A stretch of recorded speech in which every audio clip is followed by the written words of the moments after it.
찬송가 21장 함께 찬양하겠습니다.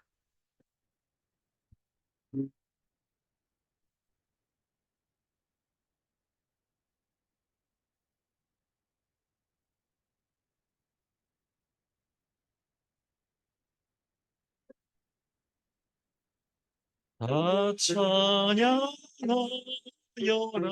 전능왕 창조의 주께 내 은하 주 찬양 평강과 구원의 주께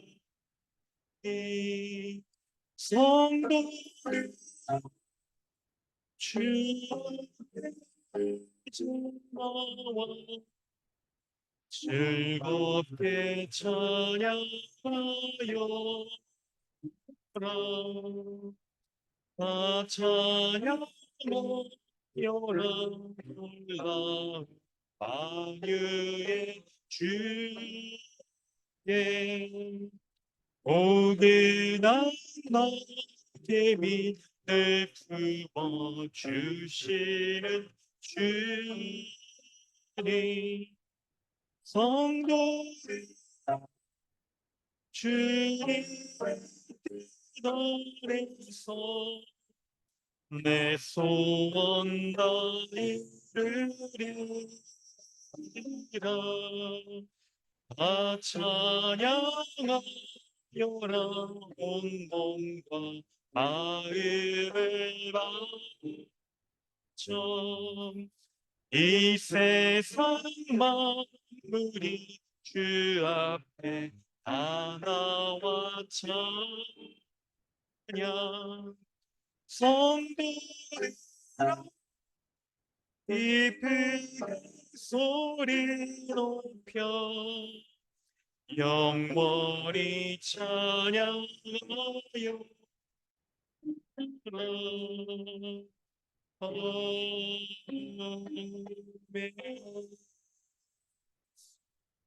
주보를 참고하셔서 사도신경과 십계명으로 우리 신앙을 고백하겠습니다.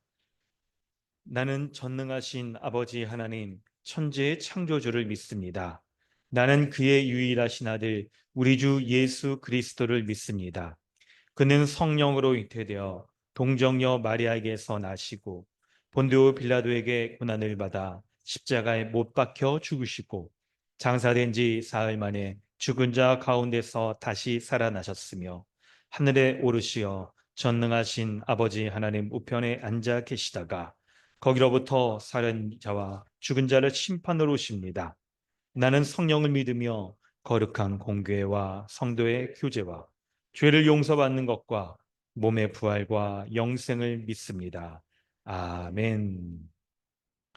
너는 나 외에는 다른 신들을 내게 두지 말라. 너를 위하여 새긴 우상을 만들지 말라. 너는 내 하나님 여호와의 이름을 망령되게 부르지 말라. 안식일을 기억하여 거룩하게 지키라. 내 부모를 공경하라. 살인하지 말라. 간음하지 말라. 도둑질하지 말라.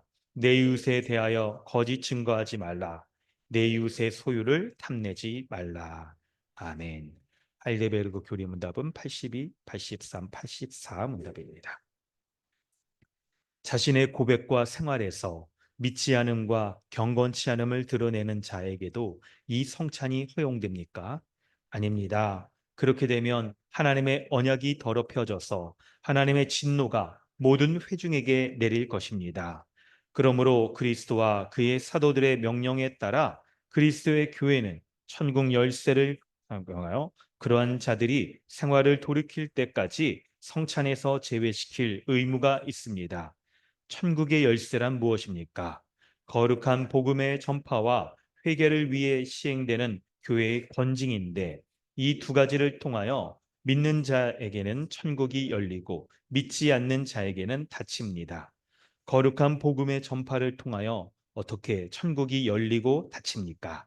그리스도의 명령에 따라 하나님께서 그리스도의 공로 때문에 사람들이 참된 믿음으로 복음의 약속을 받아들일 때마다 참으로 그들의 모든 죄를 사하신다는 사실이 신자들 전체나 개개인에게 선포되고 공적으로 증언될 때 천국이 열립니다.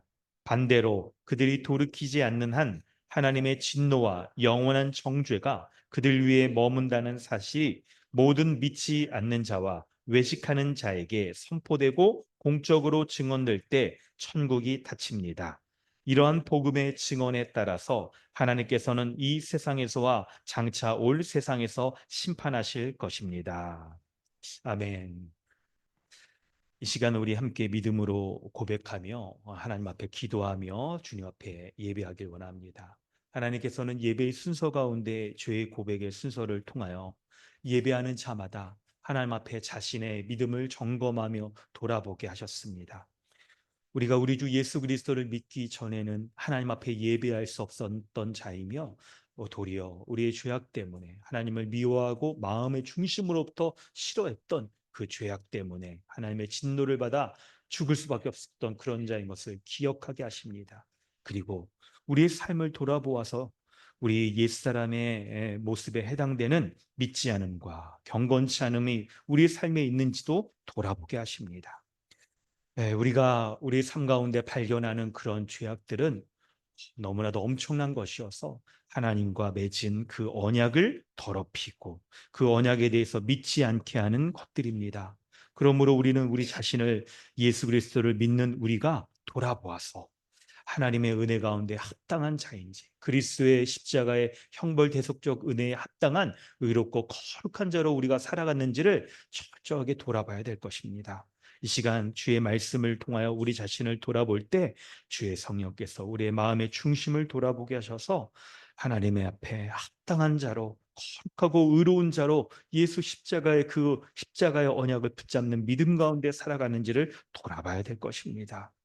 교회를 통하여서 천국 열쇠를 가지고 교회가 믿음이 있는 자라고 인정하고 또한 믿음이 없는 자라고 이렇게 딱 판단하는 이런 것에 우리가 순종하여서 교회를 통하여 이 믿음이 우리에게 증진되어지고 점검되어지고 또 돌이키게 하는 이런 은혜 베풀어 달라고 우리의 한 주간의 삶을 돌아보아서 우리가 주님의 은혜 가운데 합당하게 살았는지 돌아보아 우리 기도하길 원합니다. 함께 기도하겠습니다. 하나님 아버지 주님의 은혜 감사합니다. 우리 주 예수 그리스도의 십자가의 은혜를 돌아보아 내가 믿음 가운데 살아갔는지 하나님께서 예수 그리스도를 믿는 믿음으로 의롭고 큰 자라고 약속하여 주시고 모든 은혜 복락들 누리게 해 주신 그 은혜 내가 누리고 살아갔는지를 돌아봅니다. 주여 은혜 베풀어 주시고 인도하여 주셔서 하나님의 그 크신 은혜 가운데 온전히 살아가는 자인지 그것을 믿고 그 은혜를 누리며 살아가는 자인지 돌아봅니다. 또한 내가 하나님의 그 거룩한 십자가 안에 돌아볼 때 하나님 내 삶에 믿지 않음과 경건치 않은 그런 모습들 이런 죄악들이 있거든 하나님 모든 것들에 대하여서 하나님 내가 죄로 이것을 고백하며 하나님의 은혜의 언약을 깨뜨리고 그것을 하나님 내가 믿지 않는 하나님들 믿음으로 돌이키게 하시고 회개하게 하시고 주님을 의지하며 주님의 믿음 가운데 설 수 있도록 인도하여 주시옵소서. 그리하여서 십자가의 은혜로 말미암아 주님께 주님의 매일 거룩해 하시며 매일 온전케 하여 주시는 그 은혜로 살아가는 자, 그 은혜로 하나님은 온전히 회복되는 자, 그 은혜로 하늘의 은혜를 풍락을 누리며 살아가는 자 되게 하여 주옵소서. 우리 강남 주님의 교회에 속하여서 교회의 지도를 받고 교회의 권면과 또 교회의 계획과 살아갈 때 나의 믿음이 더 증진되게 하여 주시고 앞에 거룩하게 하시고 복사되게 하여 주옵소서.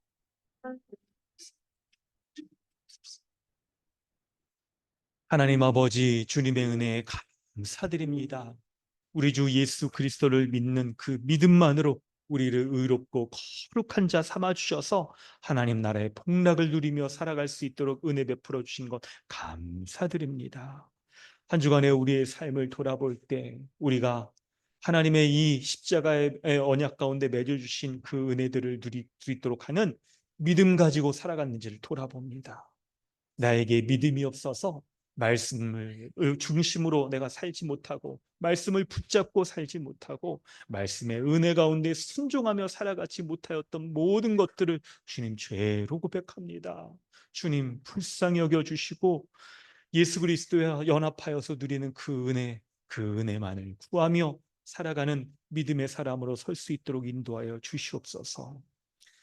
믿음이 없는 자로, 없는 연고로 나의 삶에서 생각과 말과 행동에 있어서 내가 부정적인 생각들, 믿음이 없는 염려와 근심, 하나님이 마치 없는 자처럼 그렇게 살아갔던 것, 말에 있어서 내가 하나님 앞에 거룩하지 못한 말, 소금이 맛을 내는 것 같은 그런 합당한 말을 행하지 못하였던 모든 것들을 죄로 고백합니다.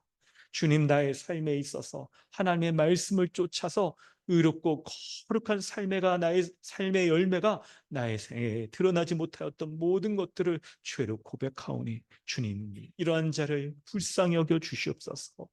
그래야서 이 예배 가운데 우리가 우리 주 예수 그리스도의 은혜를 붙잡고 주님 앞에 다시 한번 나아갈 때 우리를 불쌍히 여겨 주셔서 하나님의 우리 주 예수 그리스도의 은혜로 우리를 온전히 거룩함을 입게 하여 주시고 온전히 주님께서 주시는 은혜로 말미암아 하늘의 지혜와 능력을 얻어서 이 세상을 승리하며 살아가기에 조금 더 부족하게 하여 부족함 없이 하게 하여 주시옵소서. 교회를 통하여서 하나님이 말씀으로 다스리시며 우리의 믿음을 증진시키시고 지체들의 도움을 얻어서 우리가 한 몸으로서 이렇게 복된 은혜 누리며 살아갈 수 있게 하여 주신 것 감사합니다. 오늘 하나님의 말씀으로 은혜를 누리게 해 주시고 지체들과의 믿음의 교제를 통하여서 이 풍성한 은혜의 나눔들이 우리 가운데 있을 수 있도록 인도하여 주시옵소서. 감사드리며 예수님의 이름으로 기도드립니다. 아멘. 찬송가 452장 찬양하며 신수진 전사님 기도해 주십니다.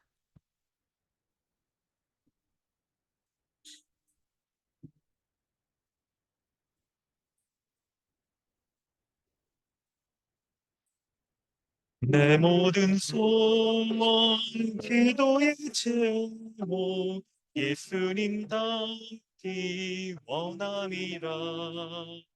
예수님 형상 낳기 위해 세상에 부활하기 전에 예수님 닮기 내가 원하네. 날 구원하신 예수님을 내 마음속에 지금 고도사 주님의 형상 잊히소서. 무한한 사랑 풍성한 긍휼 슬픈 자 위로 하시는 주. 길 잃은 죄 흐르는 예수 그 형상 함께 소서. 예수님 닮기 내가 원하네. 알고 원하신 예수님을 내 마음속에 지금 고도사 주님의 형상 잊히소서. 겸손한 예수 거룩한 주님 원수의 멸시 참으시사 우리를 위해 고난을 받은 구주를 담게 소서. 예수님 닮기 내가 원하네. 알고 원하신 예수님을 내 마음속에 지금 고도사 주님의 형상 잊히소서.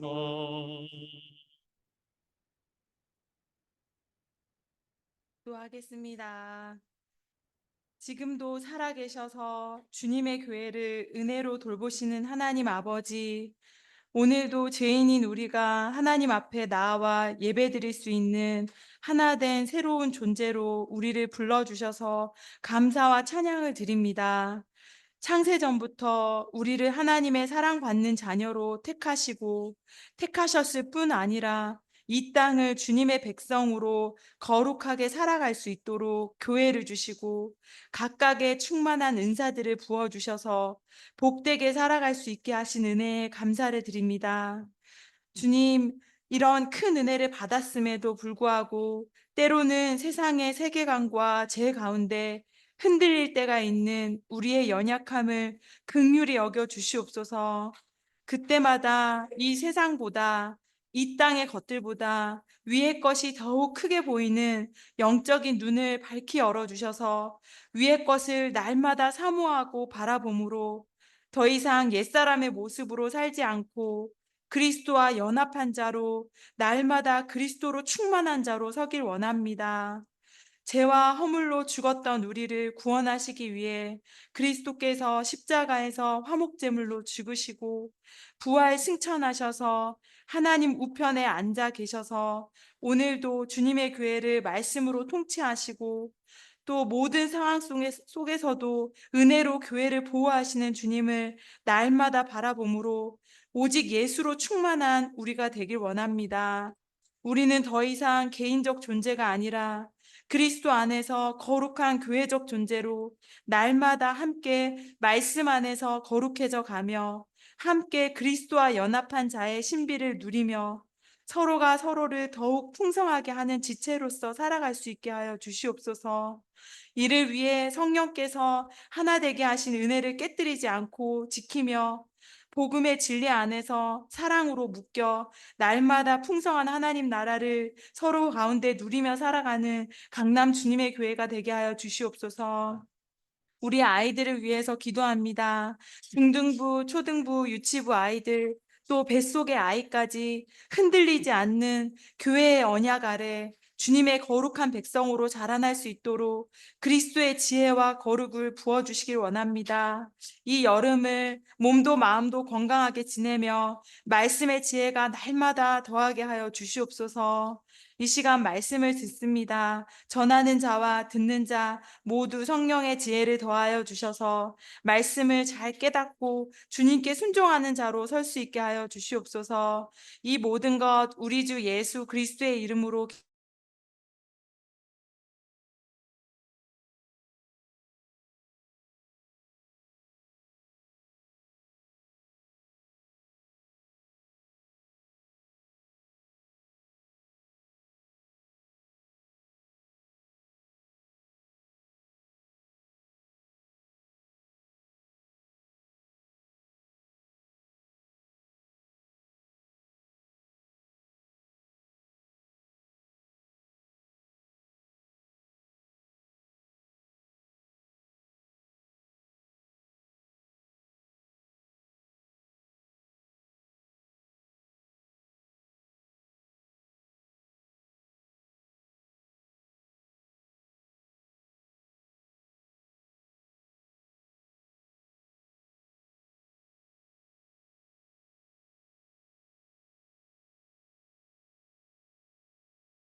하고 온라인에서 계신 분들 또 은혜 가운데 잘 계셨는 줄 믿습니다.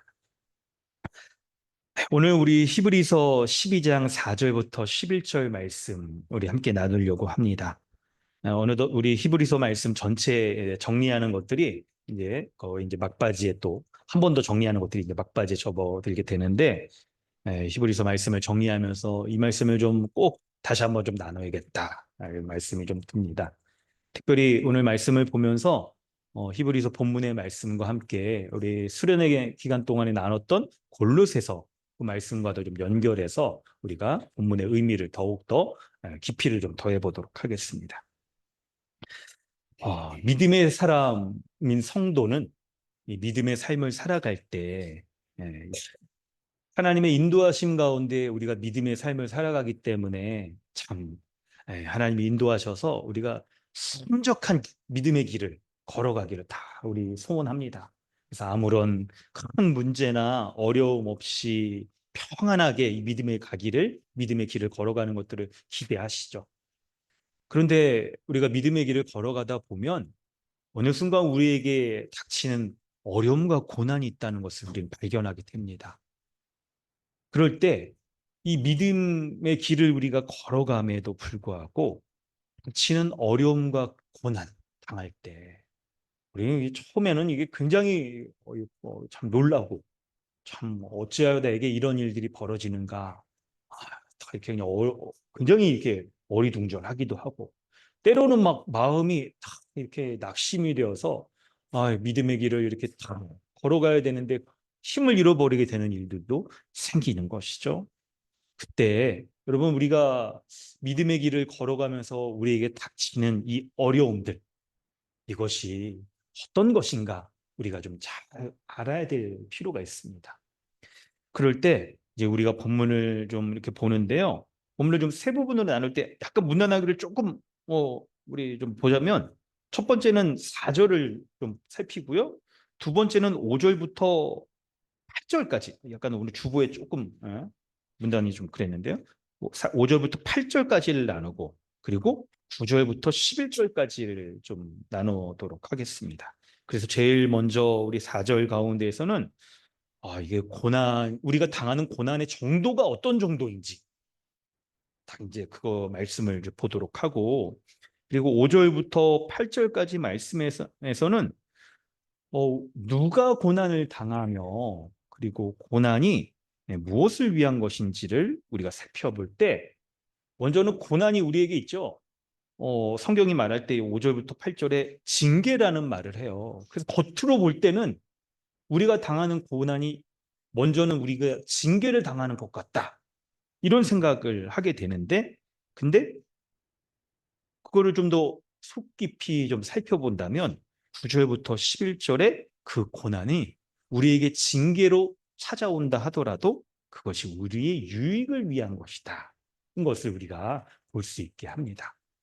그래서 여러분, 오늘 본문 전체를 이렇게 딱 우리가 좀 구조를 좀 살필 때, 우리가 신앙생활하면서 닥치는 고난이 처음에 딱 볼 때는 우리에게 징계를 당하는 것처럼 우리가 여겨지는데, 근데 그게 알고 보면 하나님이 우리를 유익하게 하기 위한 것이다는 것을 우리가 오늘 이제 좀 살펴보려고 합니다.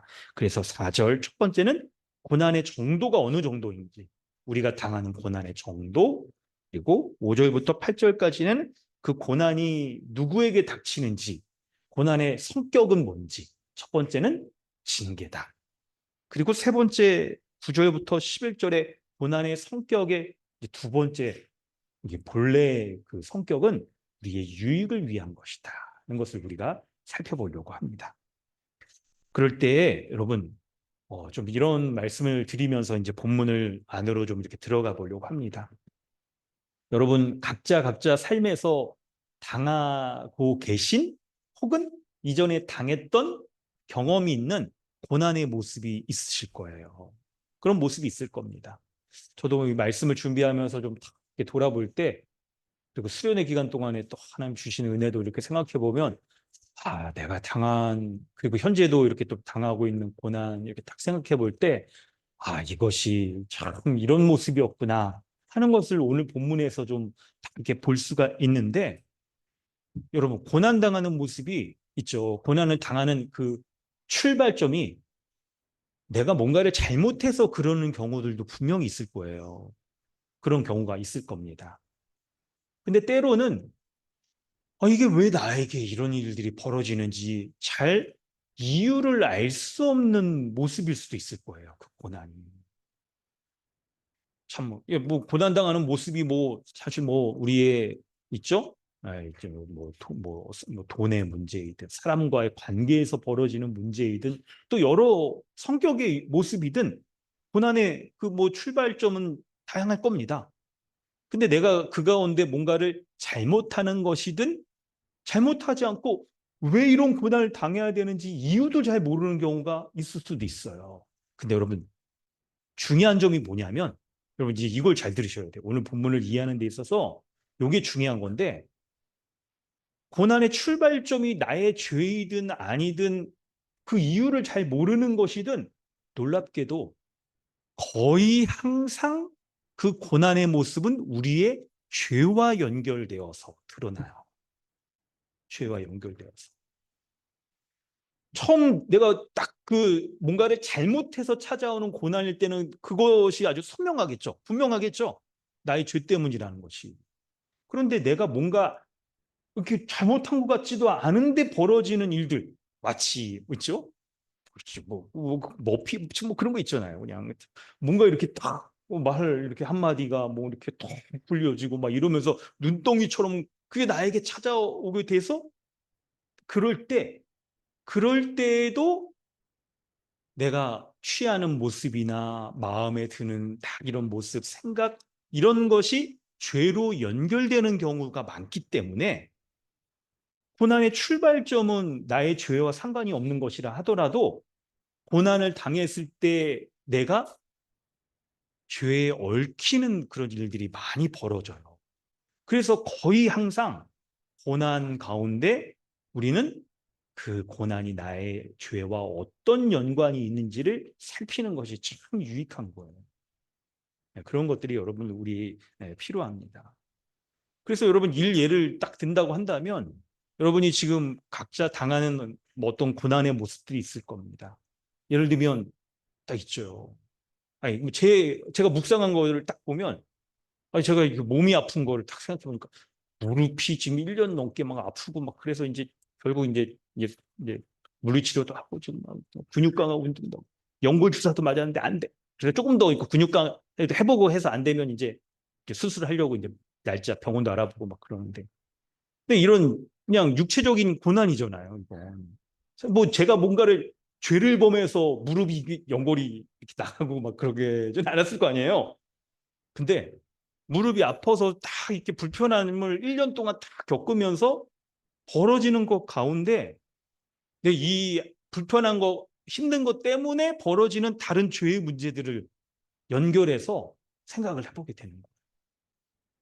그래서 내가 왜 이렇게 무릎이 이렇게 연골이 찢어졌을까? 이유는 알지 못하지만 이게 하나님이 특별한 은혜의 섭리 가운데 하나님이 이런 것들을 잘 허용하시고 했을 텐데 그 가운데 내가 왜 이렇게 불편함 가운데 뭐 짜증을 낸다거나 아니면 왜 나는 강철 무릎으로 태어나지 못했을까? 막 이런 생각에 꼬리를 팍 이게 연결되면서 내가 뭔가 불평하고 원망하고 이런 죄의 문제로 빠질 수가 있다는 것이죠.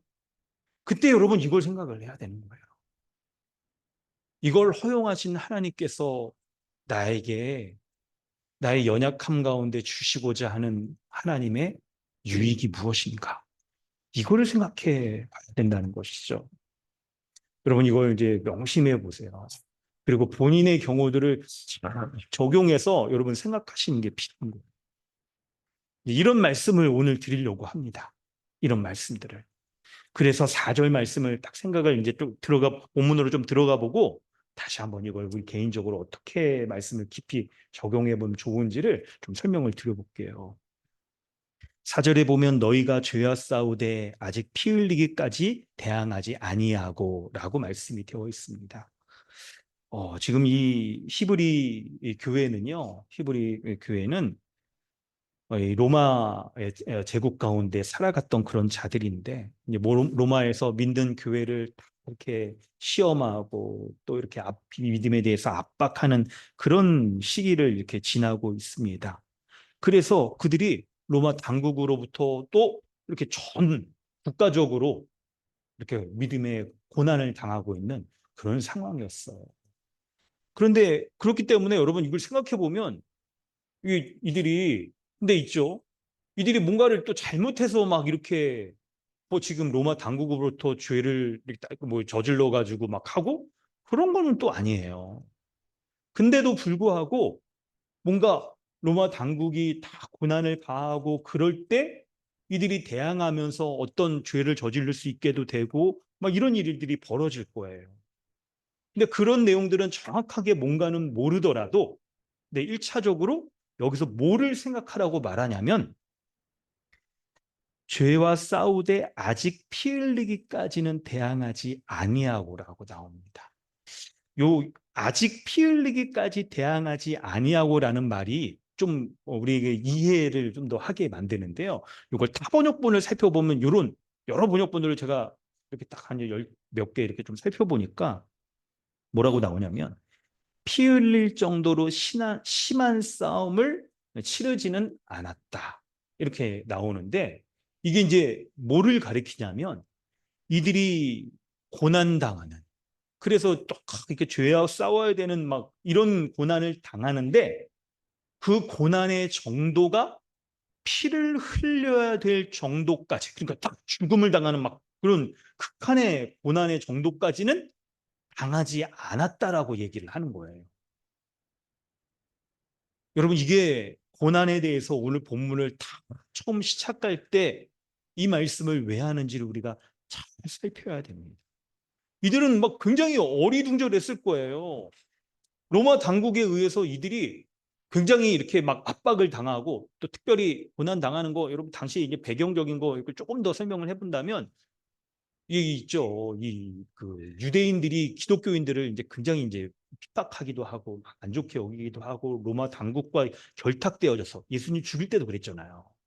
죽일 때도 그랬던 대제사장과 빌라도 로마 당국 사람들이 결탁해서 예수님을 죽인 것처럼 이 사람들이 교회에 대해서 막 안 좋은 소문도 내고 안 좋은 소문 중에 뭐가 있었냐면 여러분 오늘 우리 성찬에 대해서 우리 신앙 고백 이렇게 했었는데 성찬식을 할 때 기독교인들이 이렇게 다 이렇게 모여가지고 막 이렇게 성찬식을 하는데 저 사람들이 사람을 잡아서 인신 제사를 드려서 살과 피를 먹는 사람들이라고 이렇게 매도를 하면서 안 좋은 소문도 내고 이런 게 여러분 이거 생각해 보면 이거 말도 안 되는 얘기잖아요. 막 이런 근데 이런 걸 빌미로 해가지고 기독교인들에 대해서 막 안 좋은 소문도 내고 막 이렇게 그러면서 막 핍박도 가하고 막 이러는 모습들이 있었던 거예요.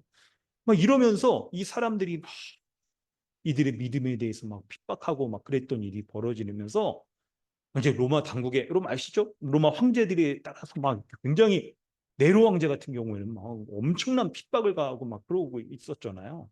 그럼에도 불구하고 너희가 고난을 당하나 아직 피 흘리기까지 큰 고난을 지금 당하지는 않았다. 이게 지금 뭐를 얘기해 주냐면 고난에 대해서 당하는 사람들이 고난을 너무 크게 과장하거나 고난에 대해서 불안해하고 그리고 큰 염려하지 말아야 될 것이라고 말하고 있는 거예요.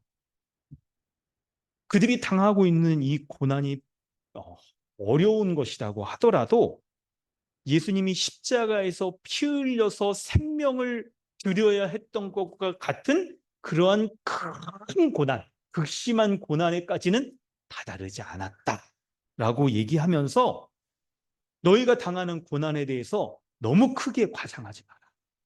너무 크게 딱 두려워하지 말아라 라고 그렇게 얘기를 하고 있는 거예요. 그래서 성도 여러분 24절 말씀을 살펴볼 때 우리가 고난에 대해서 먼저 가져야 될 생각이 뭐냐면 고난 앞에 우리가 바른 생각, 태도를 가져야 된다는 것을 우리에게 말씀하고 있어요. 우리가 지금 어떤 고난 가운데 빠졌다 하더라도 그런 고난을 너무 과장해서는 안 되는 거예요. 물론 여러분 고난을 반대편에서 가볍게 여겨서도 안 되겠죠? 하지만 우리가 당하는 고난에 대해서 이 고난을 이거 어떻게 하면 좋아요? 하면서 우리가 큰 염려와 두려움 가운데 빠지면서 이 고난 가운데 마치 하나님이 나를 버리셔서 이런 고난이 당하는 것처럼 여겨지는 이런 믿음을 배반하는 일들까지 광장대에 여겨서는 안 된다라고 말하고 있는 거예요. 여러분, 이런 말씀을 좀 드려볼게요. 우리가 고난 당할 때 여러분, 우리가 당하는 고난이 틀림없이 한 명도 예외 없이 선하신 하나님의 계획과 인도하심 가운데 당하는 고난들이에요. 하나님이 실수하여서 우리가 당하는 고난을 당하는 것이 아니고 하나님의 인도하심과 동떨어져서 내가 막 뭔가를 막 잘못해가지고 벌어지는 그런 고난은 단 한 가지도 없습니다.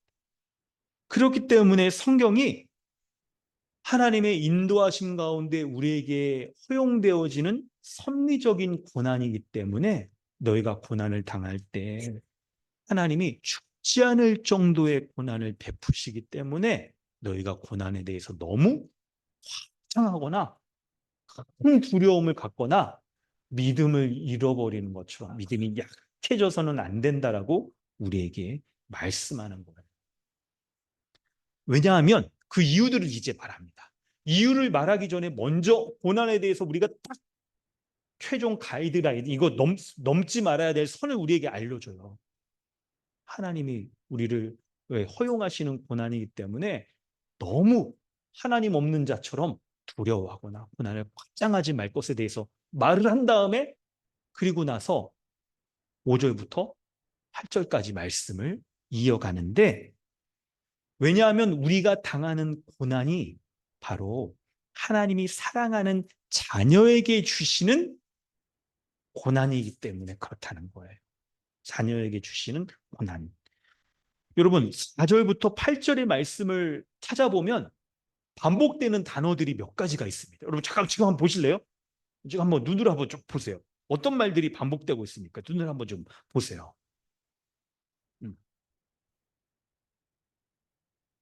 5절에 아들에게 권하는 것 같이 너에게 권면하신 말씀을 잊었다라고 하면서 고난을 당하는 사람이 아들이다. 5절에 요 인용되는 말씀 잠언 3장 11절 이하 말씀인데 여기서도 내 아들아 라고 이렇게 말씀을 하고 6절에서도 그 사랑하는 자에게 그가 받아들이시는 아들마다 책찍질합니다.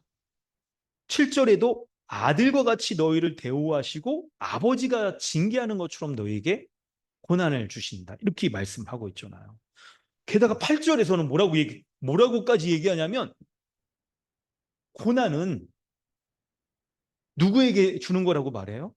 친아들에게 주는 거다. 만약 너희에게 고난이 없으면 사생자다. 하나님의 친아들이 아니다라고까지 얘기를 하는 거예요. 그래서 우리가 고난당할 때 그 고난은 하나님께서 그분의 사랑하시는 아들, 친아들에게 베푸시는 거다. 그리고 그 고난의 성격은 뭐냐? 반복되는 단어들이 나오죠. 징계의 성격이라는 거예요. 징계의 성격. 징계의 성격이라는 거예요. 우리가 뭔가 죄를 범한 것에 대해서는 바로 징계라는 것도 우리는 잘 알 수 있겠고 또 한편 우리가 뭔가 뚜렷하게 잘못하지 않은 것 같은 고난인 경우에도 그 가운데 우리가 하나님이 나에게 왜 이런 고난들을 허용하시는가?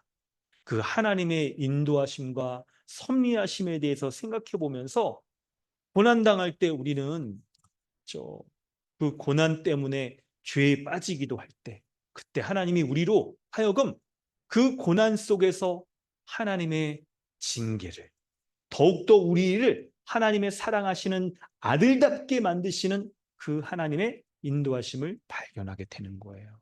발견하게 되는 거예요. 근데 여러분 그것을 발견하기까지 조금 과정이 좀 필요할 수 있습니다. 이 신앙의 성숙함들이 필요할 수 있어요. 표면적으로 1차적으로 우리가 고난당할 때 그 모습은 징계이기 때문에 아프거든요. 고난당할 때 정말 어려움이 크거든요. 마음이 낙심되고 앞이 보이지 않고 정말 내가 어떻게 해야 될지 알 수 없는, 어느 정도냐면 여러분 지금 여기서 아버지와 아들이란 말을 이렇게 많이 반복하는 이유가 뭐겠어요?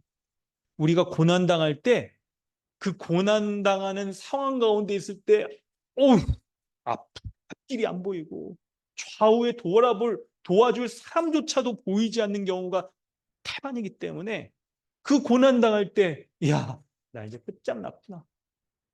어떻게 할 방법이 없겠구나. 라고 여겨지는 경우가 많거든요. 그렇기 때문에 고난당할 때 우리가 처음 딱 갖는 마음은, 아휴, 나 이제 끝났구나. 하나님마저 나를 버렸구나. 도우실 수가 없겠구나. 이런 마음을 가질 수가 있거든요. 이런 마음. 그래서 우리가 고난당할 때 정말 앞이 보이지 않아서 내가 이 고난 가운데 도저히 어떻게 해결할 방법이 없는 이 일들 볼 수 있게 되는 거예요. 근데 우리에게 딱 이런 고난이 닥칠 때 우리가 있죠. 하나님을 딱 생각해 보면 하나님이 어떤 분입니까? 나는 하나님 앞에 어떤 자입니까? 바로 하나님을 아버지라 부르고 나는 하나님의 사랑받는 자녀라, 아들이다. 아들로서 하나님의 나라를 상속받을 수 있는 그 신분과 자격과 하나님과의 관계가 깨어지지 않는, 아버지와 아들의 관계가 깨어지지 않는 그 언약의 관계, 십자가 언약으로 말미암아 하나님의 자녀가 된 관계라는 것들을 잡기만 하면, 그런 믿음 가운데 우리가 딱 서게 되면 우리가 당하고 있는 고난을 보는 눈이 달라지게 돼요. 달라지게 되는 겁니다. 고난을 당하는 그 상황 가운데에 딱 우리가 처해졌을 때 내가 뭔가 잘못한 것들을 발견하게 되고, 혹은 내가 잘못하지 않는 고난 가운데 당할 때에도 고난을 대하는 나의 태도와 마음 가운데 우리는 늘 거의 항상 죄 가운데 빠지게 돼요. 죄를 범하게 돼요. 그때 하나님께서 우리에게 행하시는 첫 번째 일들은 드러나는 그 죄에 대해서 하나님이 징계하시는 거예요.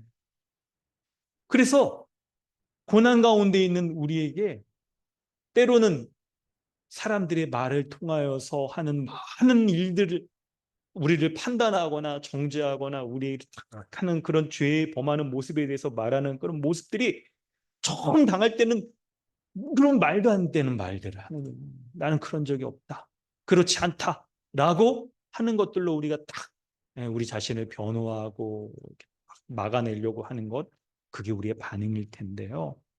그런데 딱 돌아볼 때 이런 상황들이 정리되어지고 우리가 하나님 앞에 홀로 겸손하게 돼서 하나님을 두려워하는 마음으로 섰을 때 사람들을 통하여 말해지는 많은 말들이 하나님의 음성으로 들리게도 되고, 또 고난 가운데 처했을 때, 어려움 가운데 있을 때 하나님의 은혜를 구하며 말씀 보고 기도할 때 주님이 우리에게 말씀을 주셔서 이 성경 말씀 가운데 기록된 그 말씀이 지금 나에게 이렇게 하시는 말씀인지, 말씀이 정말 하나님의 그 있죠, 하늘을 뚫고 우리에게 딱 들려주시는 음성처럼 들려지고, 그럴 때 하나님이 우리에게 돌이켜야 될 죄에 대해서도 알려주시고, 우리가 돌아보면서 하나님에 대해서 더 믿음을 가져야 될 것들을 알려주시는 그런 하나님의 징계하시는 은혜를 우리가 다 맛보게 되는 거예요. 이런 고난 가운데 조금 있죠. 그 마음을 우리가 딱 고난 가운데 이런 모습까지는 우리가 딱 처하기는 쉽지는 않을 겁니다. 시간의 과정이 좀 필요할 거예요. 마치 이렇게 뭐 흙탕물 같은 거 여러분 아시죠? 막 이렇게 껴있을 때는 우리의 마음이 너무나도 이거 복잡하고 어렵고 해가지고, 고난이 하나님의 징계이며 하나님의 인도하시는 은혜다라는 것을 처음에는 생각을 잘 못할 겁니다. 근데 이게 흙물이 시간이 지나면 가라앉고 우리가 다 맑은 물이 생기듯이 우리의 내면을 돌아볼 때에도 우리가 지금 1차적으로 당하고 있는 그 어려움 가운데 하나님을 생각하게 되고 믿음을 붙잡게 되고 하나님의 베풀어 주시는 은혜를 딱 떠올릴 때 우리 가운데 하나님 아버지, 하나님 아버지께서 이러한 고난 가운데 알게 하시는 주님의 뜻이 무엇입니까? 우리는 묻게 되잖아요. 그때 하나님이 돌이켜야 될 우리가 고난 가운데 첫 번째 반응이었던 죄에 대해서 돌이켜야 될 것에 대해서 알려주세요. 하나님의 징계하시는 그 은혜, 죄를 알게 하시고 돌이키게 하시는 그것을 우리가 맛보게 되는 거죠. 그렇다고 한다면 그런 믿음 가운데 하나님의 이 고단의 상황 가운데서 하나님의 은혜를 우리가 떠올리게 된다면 고난이 유익이구나. 고난 가운데 베풀어 주시는 하나님의 유익한 은혜가 있겠구나 생각하면서 와, 놀랍게도 우리가 뭐라고까지 고백하게 되냐면 와, 고난이 하나님의 사랑하시는 자녀에게 주시는 선물이구나 라고 우리가 믿음의 고백을 하게 되는 거예요. 징계를 당할 그 당시에는 아프죠. 힘들죠. 부당하게도 여겨질 수도 있지만 그런데 그 징계를 통해서 하나님이 나를 더 온전하게 하시고 나를 더 거룩하게 하시는 훈련이라고 본다면 그 채찍질하는 것 같은 고난마저도 하나님의 사시는 선물이구나 하는 것을 우리가 고백하게 되는 거예요. 여러분, 사랑하는 성도 여러분, 고난은 하나님의 선물입니다. 할렐루야. 예수 그리스도를 믿는 신자라면 우리가 고난당할 때 그런 믿음의 고백을 하실 수 있어야 됩니다. 우리 한번 따라해 볼까요? 고난은 하나님의 선물입니다. 고난은 하나님의 선물입니다. 예수 그리스도께서 도 십자가의 고난을 감당하시면서 부활의 영광과 기쁨을 하나님께 올려드렸던 것처럼 고난당하신 예수 그리스도가 하늘 보좌에 앉으셔서 존귀와 영광을 얻으신 것처럼 신자의 고난도 유익이 되어지며 도리어 하나님께서 사랑하는 우리에게 주시는 선물이 되어지게 되는 거예요.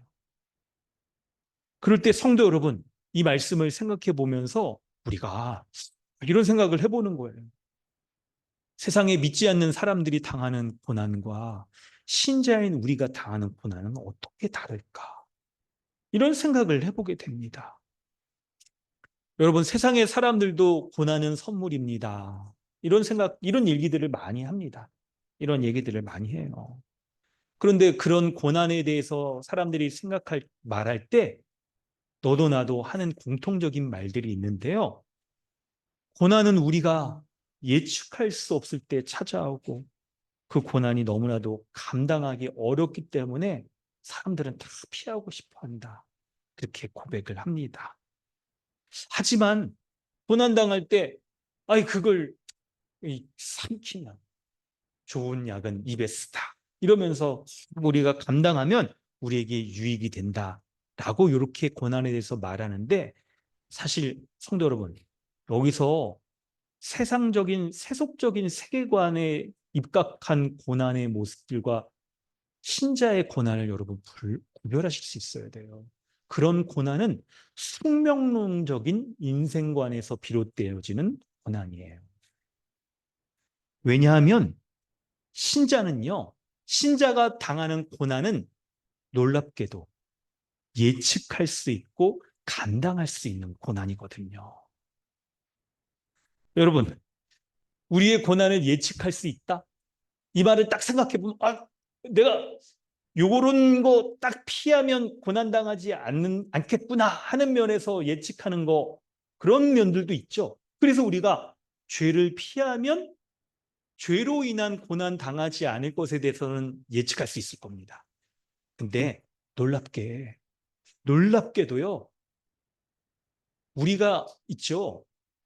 왜 나에게 이런 고난이 찾아오는가 알 수 없는 고난마저도 이런 성격이 있다는 것을 볼 수 있는 게 신자의 고난의 면이에요. 뭐냐면, 설명을 하자면, 여러분, 우리가 알 수 없이 당하는 고난마저도 우리는 예측할 수 없고 그 고난 당할 때 감당할 수 없는 것처럼 여겨지지만, 하나님 편에서 그 고난은 예측되어 있고 그 고난을 하나님께서 기획하시며 이루어 가시는 것이, 이것이 신자의 고난이에요. 우리가 당하는, 우리가 미처 알 수 없는 그 고난이 있잖아요. 그것이 놀랍게도 하나님이 계획하신 바에 따라서 그 고난이 이루어지는 것이며, 하나님이 지금 우리의 삶에서 아주 주도적으로 면밀하게 우리를 고난을 허용하시고 그 고난을 통해서 우리가 유익을 얻을 수 있도록 온갖 장치와 사람과 물질과 그런 것들을, 환경들을 만들어 놓으시면서 하나님이 진행해 가시는 성격이 바로 신자의 고난인 거예요. 여러분, 이 말씀을 우리가 보다 더 잘 이해하고 우리의 마음에 새기기 위해서 우리가 성경 말씀을 몇 군데 좀 찾아보려고 합니다. 여러분, 이제 주보를 좀 펴보시면서 우리가 이 말씀에 대한 이해를 깊이 해보고 우리에게 또 적용도 좀 해보도록 하겠습니다. 성경 본문 세 본문을 좀 순서대로 좀 읽으려고 합니다. 고린도전서 10장 13절, 골로새서 1장 24절, 욥기 23 1절에서 10절까지 말씀 우리 읽겠습니다. 규진 형제가 고린도전서 10장 13절 읽어주세요.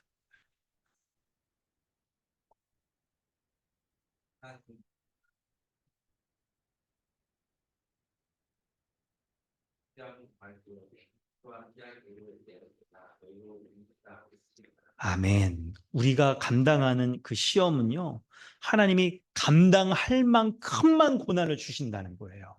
왜 그래요? 하나님이 그 고난을 기획하시고 우리에게 허용하셨기 때문에 그런 거예요. 그래서 각자가 우리가 고난당할 때 그 고난이 너무나도 엄청나서 나는 망했구나, 해결할 방법이 없겠구나 라고 할 때, 그런 고난조차도 하나님이 우리에게 알맞는 유익한 고난을 주시기 때문에 감당할 수 있다는 거예요.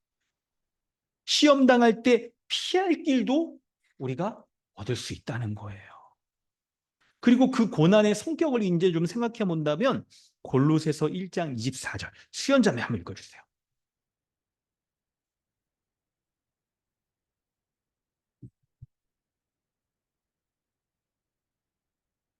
아멘. 신자가 당하는 고난을 생각할 때 그 고난이 그리스도로 말미암는 고난, 그리고 우리의 믿음과 교회로서 살아갈 때 당하는 고난인 것을 얘기를 하는데요. 그것을 얘기를 하는데, 여러분 이 말씀 가운데 딱 생각해 볼 때, 여러분 이 말씀이 좀 우리가 참 우리에게 깊은 고난에 대한 영성을 갖게 만듭니다. 나는 이제 너희를 위하여 받는 괴로움을 기뻐하. 근데 왜 기뻐하냐면 고난을 기뻐한대요. 참 바울이 대단하네요. 사도 바울이. 왜냐하면 그 이유가 그리스도의 남은 고난을 그의 몸된 교회를 위하여 내 육체에 채우노라 라고 할 때, 고난이 하나님께서 허용하시는데 그 고난을 채워야 되는 분량이 있다는 것을 말을 하는데요. 바로 하나님께서 우리에게 고난을 허용하시되 우리가 고난을 통하여서 유익을 얻고 죄를 버리고 우리가 믿음의 유익을 얻는 그 정도까지 하나님께서 이끌어 가실 때 우리에게 그런 유익을 얻을 수 있도록 하시는, 고난을 채우시는 분량들이 있다는 것을 우리 하나님 본문에서 말하고 있는 거예요. 본문에서. 그럴 때 이 내용들을 욥기 말씀을 살피면 더욱 좀 구체적이면서도 굉장히 좀 실제적으로 우리가 또 이해할 수가 있습니다. 욥기 23장 1절부터 10절까지 말씀을 좀 읽어볼 텐데, 좀 본문이 길어서 이게 한 번에 읽어야 되는데 좀 기니까 우리 1절부터 5절까지 정우 형제, 6절부터 10절까지 신영자매 한번 읽어주세요.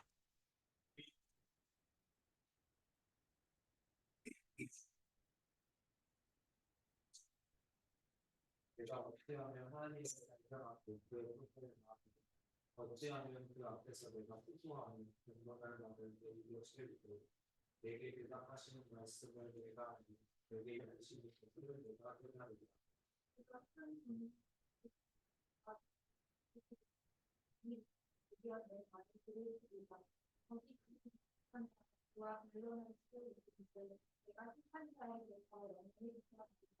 그런데 내가 앞으로 가도 그가 아니겠고 뒤로 가도 보이지 않는다. 그가 왼쪽에서 일하시나 내가 만날 수 없고 그가 오른쪽으로 누리시나 들을 수 없고 그러나 내가 가는 길을 그가 아시나니 그가 나를 멸령하시는 데는 내가 생명같이 되어 나오리라. 아멘. 8절, 9절, 10절을 좀 핵심적인데 요거를 이해하기 위해서 앞에로 좀 살펴보면, 그럼 요 내용을 좀 살필 때 욥기 1장부터 쭉 살피는 게 유익한데, 간략히 요약을 한다면 욥이 굉장히 부자였습니다. 하나님이 그를 욥에게 다 은혜를 베푸셔서 다 이렇게 물질적으로도 번성하고 자녀들도 많이 낳는, 구약 시대에 하나님의 복은 이런 물질적인 형태로 많이 드러나 있잖아요. 그런 복을 누렸는데 어느 날 이 사탄이 하나님과 탁 이렇게 딜을 하면서 막 욥이 막 저렇게 잘 사는 거, 그런 게 있기 때문에 하나님을 믿는다라고 그렇게 말하는 거 아닙니까? 그러면서 그가 정말 믿음이 있는지 딱 시험을 해보겠습니다. 하나님이 놀랍게도 사탄에게 욥을 시험하라고, 고난을 주라고 허용을 해주세요. 사탄이 어떻게 하냐면 욥이 갖고 있는 모든 물질을 다 빼앗아가요. 집도 다, 그냥 가축들이나 이런 것들 다 빼앗아가고, 심지어는 그 자식들도 막 목숨을 잃고 죽습니다. 그런 고난을 당할 때 욥이 하나님 앞에 이제 뭐라고 고백을 하냐면, 1절에 보니까 반항하는 마음과 근심이 있대요. 아, 이거 왜 없겠어요? 자기, 그렇죠. 갖고 있는 모든 것을 다 잃어버렸잖아요. 재산도 잃어버리고, 그리고 재산만이면 또 다행이게요. 자식들도 막 다 잃어버리고, 이럴 때 얼마나 큰, 하나님이 내게 왜 이런 일들을 행하십니까? 내가 뭘 잘못했습니까? 이런 일들. 그런 반항하는 마음이 있겠죠. 근데 이건 재앙이다, 이렇게 여기면서 탄식하며 무거운 마음을 갖고 있습니다. 근데 그 가운데 이 전환구 3절에 내가 어찌하면과 8절에 그런데, 이게 전환구가 참 중요한데, 내가 어찌하면 하나님을 발견하고 그의 처소에 나아가랴. 고난 가운데 처했을 때 욥이 있죠. 어떻게 하면 하나님의 뜻을 발견할 수 있을까? 이제 다 이렇게 되는 거예요. 욥이 처음부터 여러분 이런 고백을 하지 못했어요. 23장 정도 오니까 그 가운데 욥이 말한 수많은 것 가운데는 하나님의 원망과 불평과 이런 게 많이 있었는데, 그런데 이제 내가 어찌하면 하나님의 뜻을 발견하겠는가? 하나님이 나에게 이 고난을 베푸신 이유와 목적이 뭐겠는가에 대해서 하나님 앞에 이제 간구하기 시작하는 거예요. 그래서 그럴 때 6절에 그가 큰 권능을 가지시고 나와 더불어 다투시겠느냐? 아니다. 내 말을 들으시지 않겠느냐? 이런 고백을 하면서 욥이 하나님의 이렇게 행하시는 일들이 어떤 이유 때문에 나에게, 그 이유는 다 알지 못한다 하더라도 지금 나에게 이 고난을 통해서 베푸시는 유익은 뭐겠는가? 그가 들으려고 해요. 근데 8절에 보니까 현재 상황이 어떠냐면, 그런데 내가 앞으로 가도 하나님이 안 계시고 뒤로 가도 안 계시고, 왼쪽으로 하나님이 일하시는데 하나님을 그쪽으로 왼쪽으로 가도 만날 수 없고, 하나님은 오른쪽으로 딱 일하셔서 내가 돌이켰는데도 하나님을 만날 수가 없어. 하나님의 도우심을 입을 수 있는 길이 전혀 없는 거예요. 앞뒤 좌우 막 다 막혀 있는 거죠. 내가 지금 뭔가 내가 뭘 잘못했지, 이 상황에서 어떻게 하면 내가 하나님의 뜻대로 행할 수 있지라고 해서 이렇게 돌이켜 봤는데 이것도 안 돼. 그럼 이렇게 돌이켜 볼까? 이것도 안 돼. 어떻게 앞으로 더 나아가 볼까? 그래도 안 돼. 그럼 뒤로 물러서 볼까? 그래도 어떻게 할 수 없는 상황 가운데 욥이 처해져 있는 거예요. 이 상황에서 이제 욥이 어떤 마음을 갖게 됩니까?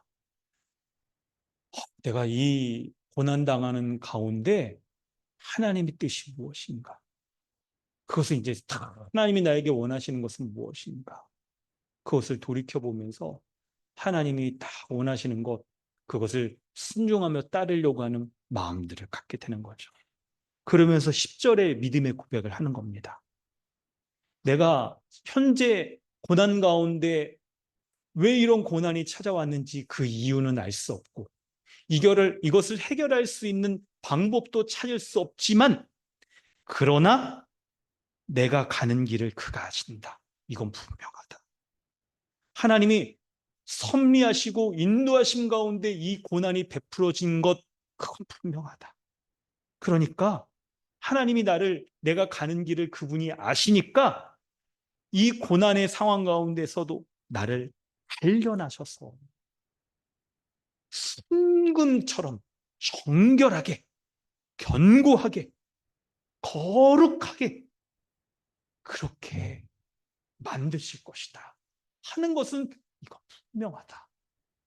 그래서 이 고난의 상황 가운데 내가 지금 왜 고난을 당했는지도 알지 못하고 어떻게 해야 되는지 그 방법도 알지 못하는 상황 가운데서도 하나님이 나의 가는 길을 알고 계셔서 이 고난도 하나님의 섭리 가운데 허용하신 것이기 때문에, 심지어는 사탄의 시험과 같은 죄를 범하는 것조차도 하나님께서 허용하신 것이라는 것을 믿기 때문에 고난을 통하여서 내가 순금처럼 거룩하고 정련되어지고 정결하게 되어져서 귀하게 세워질 것, 그것을 믿고 하나님 앞에 간구하는 거예요. 사랑하는 성도 여러분, 성경 이 본문의 말씀들을, 세 본문들을 우리가 읽었는데 이 말씀들을 다 돌이켜보며 오는 고난에 대해서 이런 생각을 할 수 있습니다. 우리가 신자로서 이렇게 다 살아갈 때 당하는 그 고난, 이 고난이 놀랍게도 고난에 하나님이 정하시는 고난의 분량을 채워야 되는 성격이 있다고 얘기를 해요. 그래서 하나님께서는 우리가 이해할 수 없는 그런 일들도 일으키시고, 심지어는 사탄의 시험조차도 허용하셔서 우리가 고난을 당하게 하신다는 말씀을 우리에게 하시는 거예요. 여러분, 그리하여서 그 고난을 통하여서 하나님이 원하시는 뜻을 우리 가운데 이루신다는 겁니다.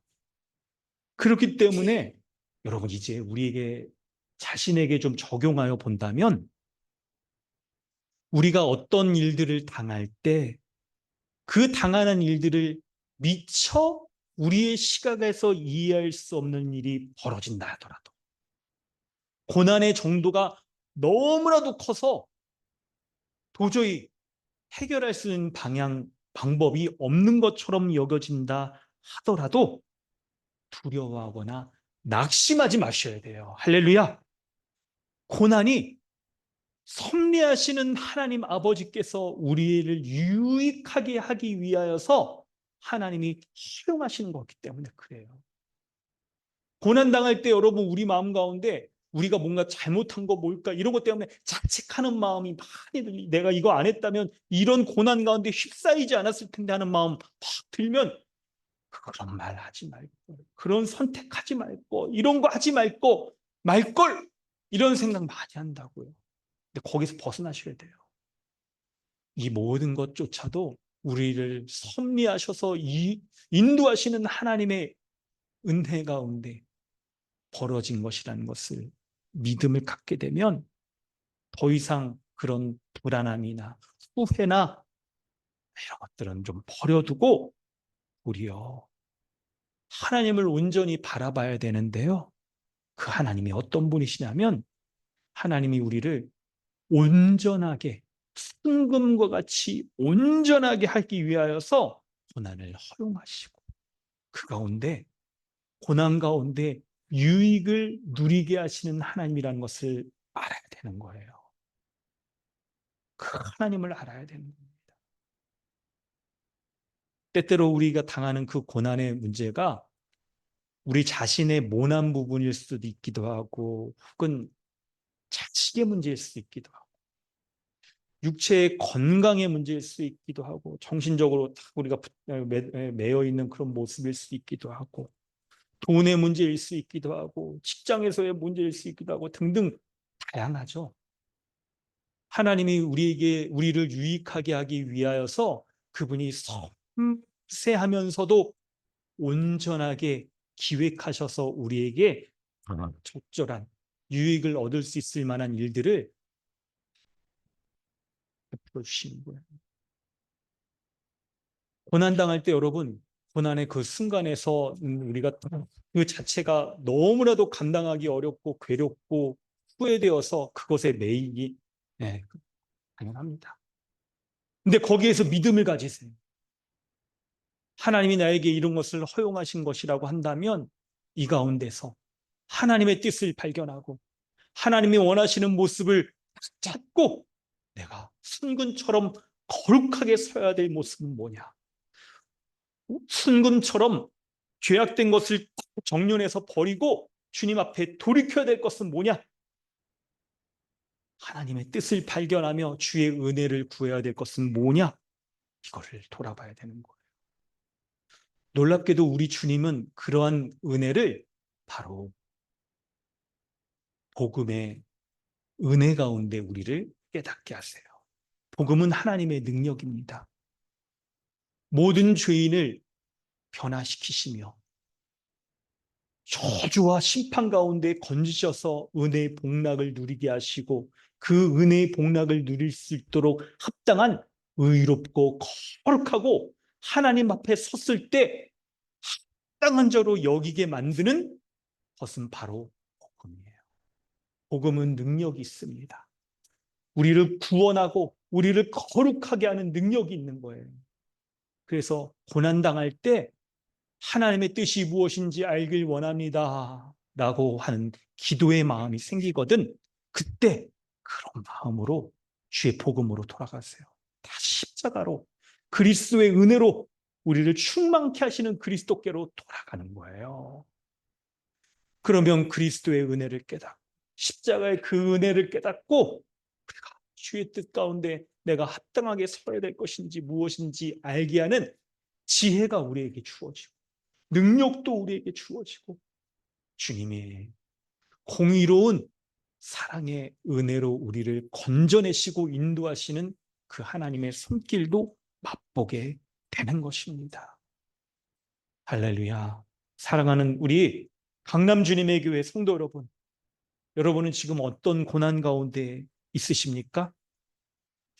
그럴 때 그 고난이 성격이 다양하게 우리에게 다가온다 할지라도 그 고난이 도리어 유익한 것인지 유익하다는 것을 고백할 수 있는 믿음의 고백이 여러분에게 있기를 바랍니다. 네. 그 고난이 유익한 것은 10절, 우리 9절, 10절, 11절에 나온 것처럼 고난이 우리에게 유익이 되기 때문에 그런 거예요. 고난의 징계를 당할 때는 당신은 즐거워 보이지 않고 슬퍼 보입니다. 근데 그로 말미암아 연단받은 자들은 의와 평강의 열매를 맺는다라고 성경이 약속하고 있잖아요. 의와 평강의 열매는 그리스도의 복음으로 말미암아 주어지는 우리의 이게 은혜잖아요. 고난 가운데 십자가의 복음으로 다시 돌아가기만 하면 하나님이 우리를 거룩하게 하시고 온전케 하시는 그 은혜들을 그 열매들을 누릴 수 있게 되는 거예요. 고난당할 때 육체의 아버지가 자녀들을 온전케 하기 위해서 혼내잖아요. 여러분, 그렇죠? 부모된 자들은 여러분 다 아실 겁니다. 정말 자녀를 사랑한다면 잘못하는 것에 대해서 방치하는 부모 한 명도 없습니다. 그런 부모는 없죠. 아무리 자녀가 예뻐 보이고 아무리 자녀가 뭔가 얘가 징계를 받아서 혼나면 어떻게 잘못되지는 않을까 하는 마음이 들더라도 정말 자녀를 사랑하는 부모라고 한다면 그 자녀의 잘못한 부분에 대해서 반드시 징계를 해야 됩니다. 때로는 따끔하게 채찍질하는까지 징계를 해야 되는 것이죠. 징계당할 때는 우리가 그런 생각 미처 못합니다. 왜 나를 막 이렇게 하는가? 왜 나를 이렇게 부당하게 하는가? 왜 나를 이런 고난 가운데 밀어넣는가? 라고 하지만 근데 육신의 아버지도 우리를 징계하여도 공경했다라고 말해요. 왜냐하면 징계당할 때 그때 상황에서 억울하고 아픈 게 있더라도 지나보면 아버지가 나를 이렇게 사랑해서 나를 이렇게 하는 거 인생이 우리에게 경험하게 해요. 그런데 모든 영혼의 아버지께서도 우리를 정말 사랑하고 유익하게 하셔서 이 징계하신다는 것을 우리가 안다고 한다면 그 하나님께 더 복종하며 하나님의 고난당하는 것을 더 우리가 감사히 받지 않겠느냐 생각을 하게 되는 거죠. 그래서 그 하나님이 우리의 유익을 위하여 그분의 거룩하심에 참여하게 하신다는 것을 알고 우리요 고난 가운데 이제 고난이 당하면 어떤 생각을 하게 되냐면 우리가 더 고난 가운데 성숙하게 되면 다른 말로 한다면 고난당하여 주님께 복음에 돌아가서 복음의 능력으로 말미암아 주님이 주시는 유익을 딱 무엇일까 이것을 생각하는 정도까지 우리가 성숙하게 되면 고난당할 때 오히려 이제 우리는 고난이 주님의 사랑하는 자녀에게 주시는 선물이구나. 이 고난당할 때 주님이 나에게 무엇을 유익하게 하실까? 이 고난을 당할 때 이 고난을 통하여 주님이 나에게 베풀어 주실 은혜는 무엇일까? 라는 것을 생각하게 되는 믿음의 성숙함이 우리에게 되는 거예요. 그래서 성도 여러분 이제 여러분 이 복음의 약속 본문의 이 은혜들을 붙잡으면서 여러분 고난 당하실 때 꼭 이렇게 하세요. 고난은 우리를 훈련시키는 하나님의 은혜로운 도구다. 나를 하나님이 얼마나 사랑하시는지 내가 잘못되는 길로 가지 않도록 나를 인도하시고 잘못된 길로 나아가 내가 죄 가운데 빠지지 않도록 하기 위해서 하나님이 인도하시는 하나님의 은혜로운 선물이다 한 것을 믿는 믿음을 가지시길 바랍니다.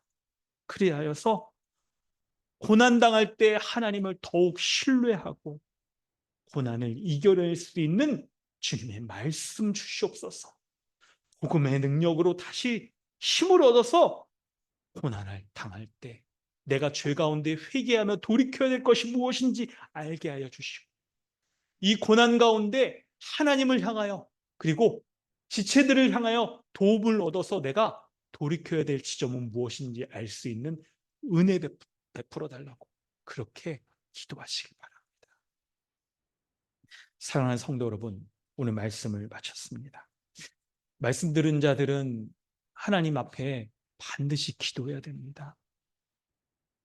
말씀도 하나님께서 우리에게 설교자를 통하여 주시는 하나님의 말씀이어서 사랑하는 자녀에게 주의 뜻을 깨닫도록 주님이 우리에게 이 말씀 설교를 통하여서 음성을 주시는데 그 하나님의 설교 말씀을 사람의 말로 듣지 않고 하나님의 말씀으로 받았다면 하나님의 말씀에 대하여서 우리가 기도를 통하여 하나님 이 말씀 주신 것 감사합니다.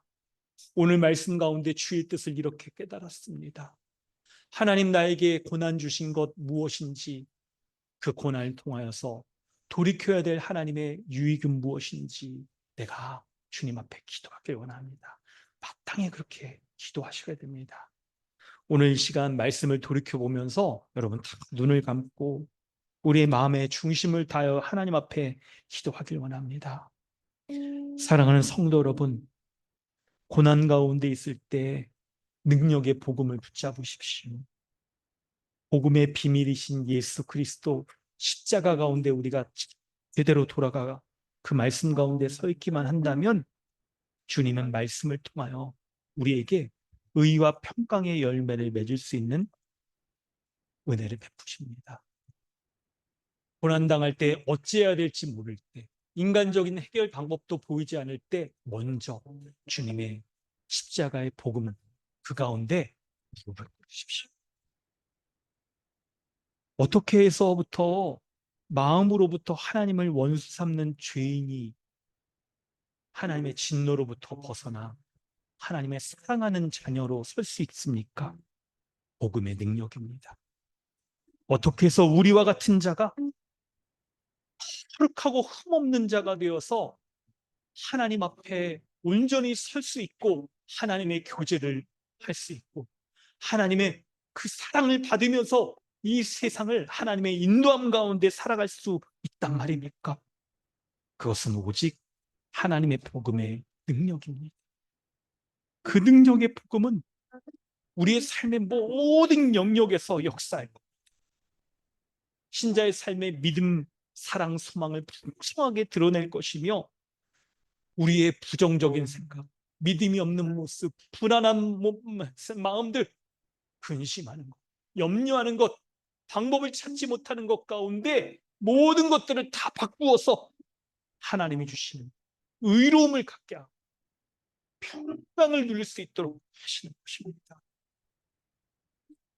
여러분, 이번 수련회 때도 그랬고 오늘 이 예배 가운데에서도 하나님은 우리를 인도하셔서 이 예배 자리에 이렇게 앉게 하셨습니다. 우리가 현재 당하고 있는 고난 가운데 주님의 말씀을 듣고 우리의 문제가 해결될 수 있도록 하나님이 우리를 불러주신 거예요. 성도 여러분, 지금 어떤 고난 가운데 있으십니까? 복음의 능력을 붙잡으면서 하나님께 기도해야 될 것은 무엇입니까? 개인과 가정에서 육신의 건강의 문제이든 또 다른 종류의 문제이든 그 어려움을 가지고 주님 앞에 기도하시길 바랍니다. 문제는 다양하지만 먼저 우리가 해야 될 것은 복음의 능력, 그것을 붙잡는 겁니다. 이제 우리 마음을 다해 기도할 때 고난 가운데 사람의 생각과 방법을 쫓지 아니하고 하나님의 말씀, 그 복음을 붙잡고 하늘의 음성을 듣고 문제가 해결되는 그 역사 베풀어 달라고 기도합시다. 모든 고난을 섭리하시는 하늘에 계신 우리 아버지께 우리 간구하면서 사랑하는 자녀에게 길을 베풀어 주시고 심지어는 사랑하는 자녀이기 때문에 이 고난도 허용하여 주셔서 사건조차도 하나님께서 허용하셔서 우리에게 이런 일들을 베풀어 주셨습니다. 이런 인정하는 감사하는 마음, 방법을 찾기 위하여서 아버지께 간구하는 어린 나이의 심령, 목마른 사슴처럼 물을 찾는 심령으로 마음을 찢고 하나님 앞에 기도하십시오. 그래서 주님이 응답하시는 은혜